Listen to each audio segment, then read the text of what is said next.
okay. It's all relative and it's all friendship. So we are going to be back on the flip side of this. I'm going to do our station ID, and then I'm going to be come back with a couple of announcements. So see you in a sec. Y'all stay tuned. Don't make me come after you.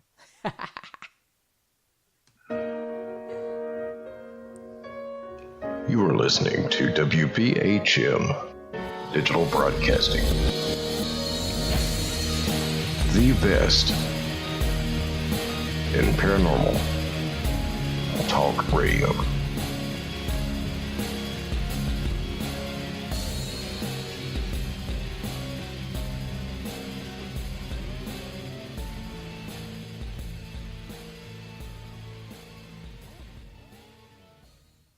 You know, I am so excited, and I just have to share this because this is going to be my second time going to Lexington, Kentucky to attend the Scare Fest with celebrities, horror fandom, and Halloween expos. It is the largest of its kind in the U.S. It is definitely the most interesting because I am, dare I say, not the biggest horror aficionado. Yes, I said it. Christopher St. Booth and Philip Booth, I know y'all are just like, oh, she did not, but I did. And I have to I tell heard the you, disturbance in the force. I know, So right? They're going to be I know. getting for me tomorrow. But, you know, one of my favorite things about the Scarefest is that there's fun. There's lectures. My friend Kyle Cobb, who is a demonologist, is going to be lecturing. I have so many people that I have got down to attend. The Booth brothers, speaking of them, are actually going to be doing a premiere of their series. It's a series now of My Attachment. And I was there with them at St. Albans when we began discussing that, or when they began filming for it and getting stories to share with people. And I'm so fortunate to be able to do things like that, right? So we will be bringing you an exclusive with them. The whole experience is going to just be fabulous. There's going to be a competition. And I've got to say that I know who I'm pulling for, but I know who a lot of other people are also. There's a challenge, really, between the Tennessee Wraith Chasers and the Ghost Brothers. It's turned into all-out war. But I'm going to tell you that my ghost hunting heroes are going to be there too. And that would be Steve Gonsalves and Dave Tango, both of whom are the epitome of gentlemen. And both of them are brilliant. And they're great investigators. And you know what? They'll turn you on to some really good ideas if you just listen to them. They're great people. I will be there. I'll be roaming as media, but I will also be with one of our hosts from Friday night. Yes, it is going to be pre-recorded. I'm so sorry. But Shelley Burke Robinson is going to be there with the 187 PI team. And then I will also be with Ghost Hunt Weekends. My friends, my buddies, you all know them, you all love them. Chad Morin and Stacy Morin and their crew, who are brilliant. And there's going to be multiple chances to ghost hunt. I'm going to be going out tomorrow night with my friend Rick McCollum and R.A. and Kane Holder. And we are going to be going with about 25 others on a ghost hunt. And as Rick said, it's not many people that will go into a dark building with Leatherface and Jason Voorhees. But we're gonna. So, if you have a chance to get to the Scarefest, make sure that you do. Again, that is in Lexington, Kentucky. And it's going to be at the convention center attached with the Hyatt. It's the Lexington Center, I believe. And it's just beautiful. You'll enjoy the facility as well.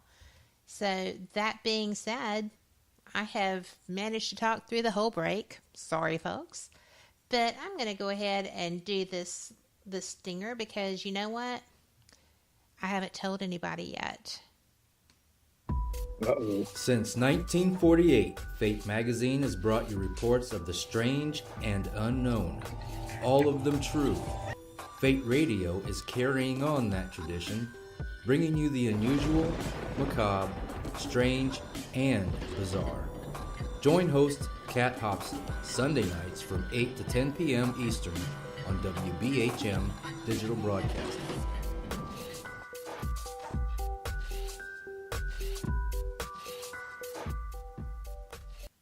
So that's my big news. So I am ready for some more of your stuff, Pete. Well, I have to ask you this.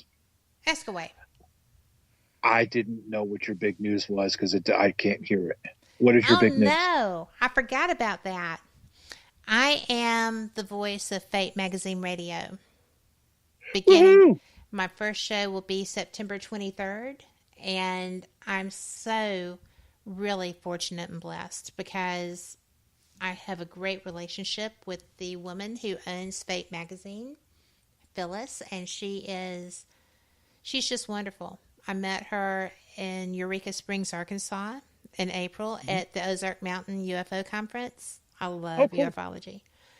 And it was just a neat relationship that's built over some time, and we found ourselves in similar situations, and I just said, if I can help you in any way, let me know. And she came back later and said, I'd like you to do this. I've been told that you're That's who is awesome. supposed to do this. So I'm gonna. That's awesome. Thank That's you. awesome. Congratulations. Thank you. I'm really excited because I really like her, and just think of all the things I'm going to get to learn, right? Because that's my favorite thing about doing what I do and talking with people like you is that my guests aren't the only ones who get to learn. I have learned so much in the 4 years of doing paranormal experience that I can't even tell you how Has it much been I that didn't long? know. It I has. actually thought it was longer. Nope, it's been 4 years. And I started out on a radio where I had to work through Mixler, and I loved it. And I got a show with a producer, and I loved that more. Oh, that's always a dream, Yes, it is. And I changed especially over when they're really good. well, I have been blessed with two fantastic producers. Good. One of them decided to stop doing her network. The other one decided to just disappear, saying that he was going into rehab without communicating with anyone. And no God emails or bless him. anything. He gets through what he's going through. Yes. And so that was the reason I had 2 days to get something together to interview George. That's why I started this network. And it has been fantastic and fun. And why are we talking about me? This show is about you, Pete. Well, it's also good to know about. Well, it's also good. It's also good to know about you too, so people know who they're listening to. Well, You can't tell me that I flipped the script and I'm interviewing the interviewer now. well, you're I don't. known for you that. never let me do that. You are known Well, to I'll do tell that you what, because let you've me- been a Let me ask host. you this. Well, let me ask you this, okay? Okay. Describe to me and your listeners the first time you ever did a paranormal investigation and what your thoughts were. Oh my gosh. The first time that I ever did one, like, not just me knowing stuff, a real investigation. Whatever, Okay. whatever you want to talk about. I was actually. Now I am flipping the script on you. Well, okay. I'll tell you what that was. I was Okay. looking for a paranormal team to work with because I knew that I could do some things that didn't make Okay. any sense. And What a were those friend- things? I know things that are going to happen before they do. I know what the Okay. outcomes of them are going to be. So if it's a negative experience, I alter the action going into Okay. it. And Okay. that's actually saved my life on at least 3 occasions. Awesome. I thought it was what everybody did, and I was in a study, and they asked how often I do that, and I said, well, like everyone, because you don't want to be different, right? Right. And they said, well, what does that mean? And I said, I mean, I do that like everyone else does. Everyone, I just called it deja vu. I didn't know anything about clears. And so it turns out that everybody doesn't do that several times a day and Okay. make life decisions based on it and things like that. So, Hey, it's a blessing if it works out for you. it is. It, like I said, it saved my life. It's also saved my children. Um, Good. I'm glad to so hear that. it's a good thing. But my first investigation was at Fort Morgan in Gulf Shores, Alabama, and it was a training investigation. And I started getting, it was, I don't usually give a lot of attention to people because, I don't like to name people without them knowing that I am, but it was a paranormal group in Gulf Shores. Okay. And I really enjoyed them, and they Okay. were focused more on, it was a group that was focused, I felt like, more on trying to get a show and trying to be, king of the heap or whatever. And Right. I'm more about residentials and helping people in their homes, and I am because too. that's what my gifts are for. So it didn't work out, and that's okay.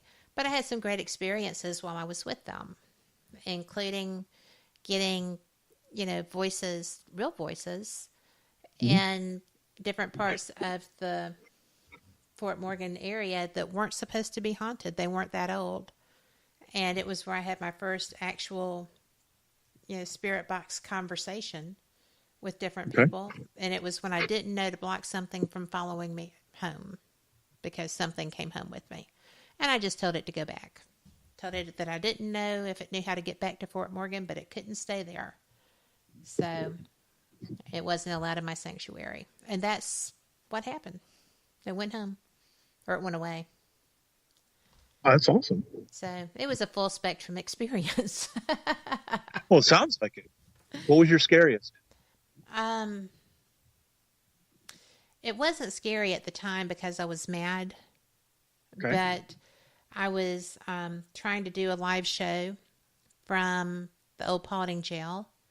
And when I walked into an area where someone had been found hung, that was where I set my stuff down to do the second part of the interview. I was just testing the areas at that time, and everything broke loose. It was cell doors that weren't moving visibly, Right. slamming. It was stomping by people that weren't standing there. I was hardwired. My computer went haywire and was showing me that I had no internet connection. It was steel fire doors being banged on all 3 floors that by things that weren't there. And there were only 3 women in the structure at the time. And the stairs outside were still in razor wire because it hadn't been that long since it was an active jail. So there wasn't any way for anyone else to be doing that. And after I got over being angry and frustrated because they weren't letting me do what I wanted to do, and they were getting, angrier because they weren't scaring me away. Right. I went back to the office, and as soon as I walked out of the jail cell, my computer worked, everything worked.